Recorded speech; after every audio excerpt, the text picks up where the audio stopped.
Welcome to Pulse Feeder's quick tip video. Today we will demonstrate the removal of the reagent head on this 880 pump.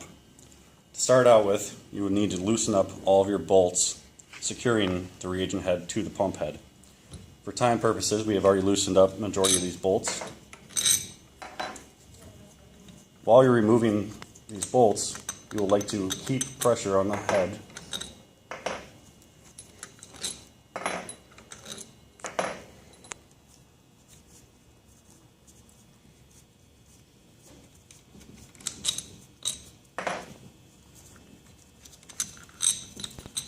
All the bolts are removed. You can then remove the reagent head. The front plate and the reagent head separate. It's important when you remove the reagent head to inspect the dish plate, and you will see you will have a port at 12 o'clock, 3 o'clock, 6 o'clock, and 9 o'clock. When reinstalling, ensure you have a port at the 12 o'clock position.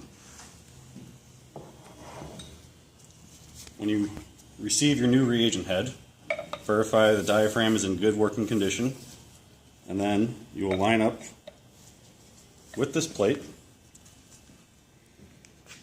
place back on the pump head, install your bolts,